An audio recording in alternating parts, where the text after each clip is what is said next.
Good morning, everyone. I'm going to show you what we've been working on in class when it comes to writing. So all you'll need for this is a piece of paper, and if it doesn't have lines, that's okay. I have a blank piece on the back that I'm also going to be utilizing for this lesson.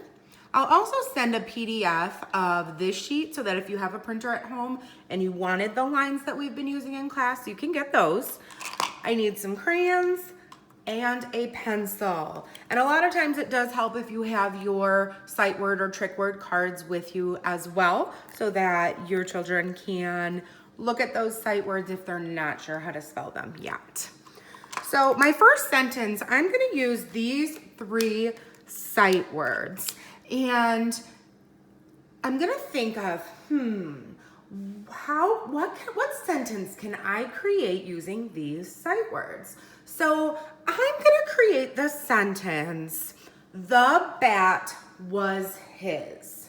The bat was his. So we have the, I have was, our new trick word or sight word, and then his. So the bat was his. The first thing that we need to do, just like we've been doing in class, is I need to count how many words that sentence has. So the bat was his. How many words do I have in that sentence? If you guessed 4, you are correct. So if I have 4 words, I'm gonna make an underline. I need to leave my spaces between my words. The bat was his. And at the end, so that our students remember, I've been putting a little box so that they don't forget that punctuation at the end. And then what we do is we go over the sentence again. The bat was his. And then I have my period, as we all know. So first I draw my picture, because my picture is going to help me remember my sentence. So I'm gonna draw a bat first, and it could be a bat like an animal, or it could be a bat like a bat and a baseball. And that's exactly what Mrs. Kelly's gonna draw. I'm gonna draw a baseball bat. If you don't have crayons, you can use markers or colored pencils. So I have my bat, and the sentence was the bat was his. So I need to draw, his. Need to think, is his a boy or a girl? It is a boy. So I'm gonna draw a boy. And let's see, let's say he has some black hair today. And I can't forget my smile and his eyes. And he needs a body. And we always just do our very best. It's not gonna be perfect, but one thing that we've been practicing is that it can be perfect-ish. And parents, I will read that story later to show you what I mean by ish. All right, it's a book and it's called Ish, and nothing can be perfect, but it can be perfect-ish. Ish means kind of, right guys? All right, so I'm doing my very best to include all the details that I need. So the bat was his.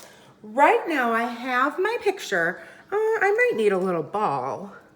Let's see.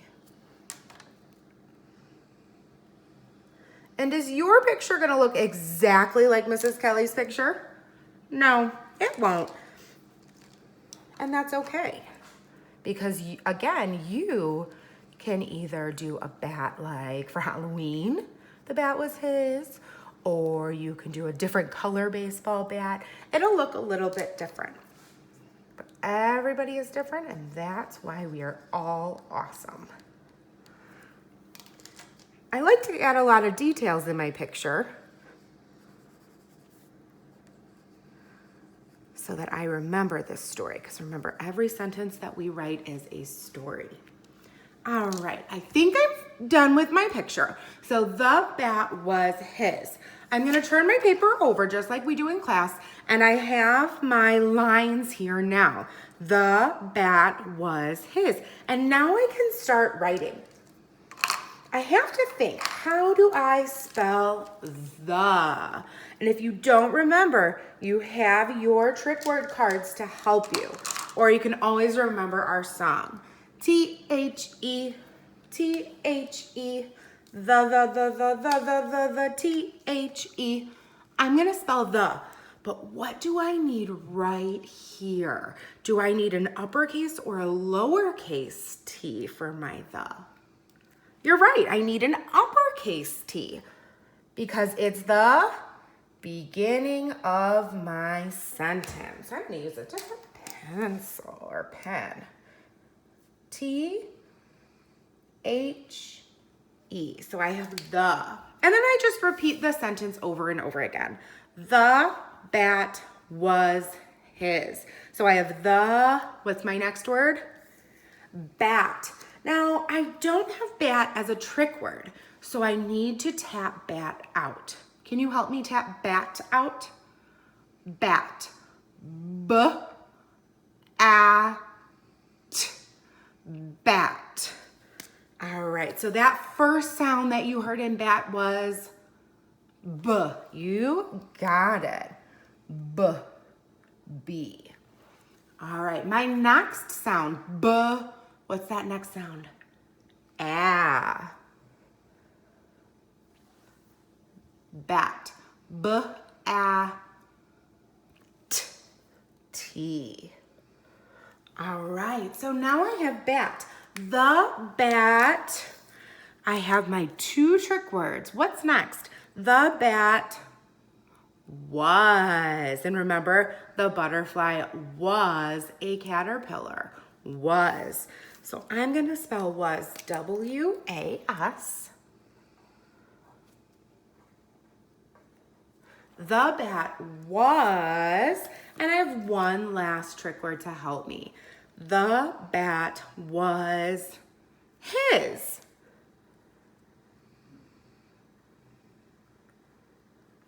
The bat was his. Am I all finished with my sentence? Let's check. At the bottom, I have an editing checklist here.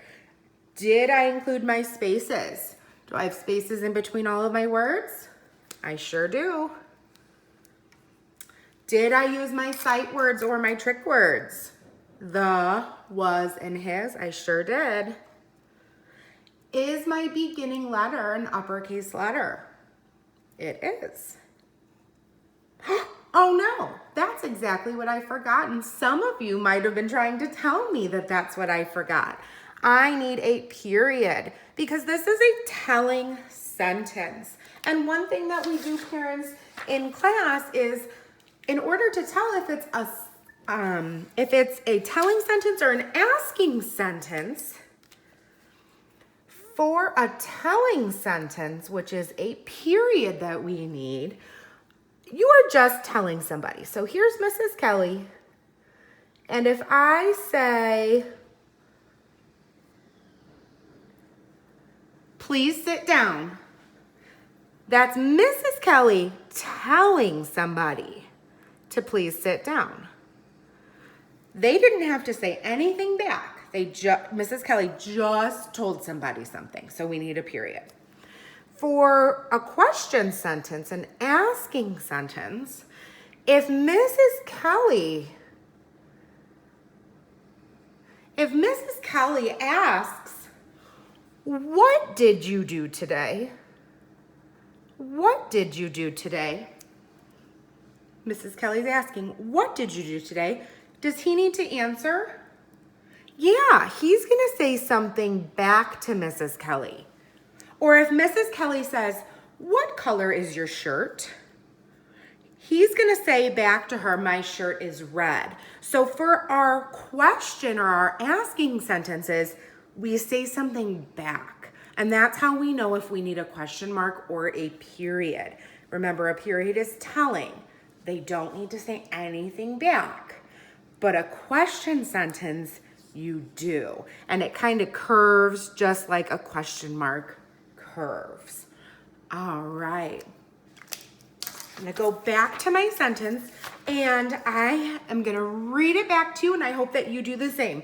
The bat was his. I know that I have all of my editing completed. And when I turn my paper over, if there's other things that I want to add to my picture, I can absolutely add those. I might add a little butterfly in the air. Would I draw a big old dinosaur over here? No, because a dinosaur has nothing to do with my picture about the bat being the boy's. The bat was his. But does a butterfly belong outside if somebody's playing? Absolutely, it makes sense. And so we want to make sure that our pictures and our details make sense for our story. Because again, when we're in kindergarten, this is a story that we wrote. And so we want to make sure that the words make sense, and we want to make sure that the words always, always, always match our picture. Great job, guys. I'll see you later.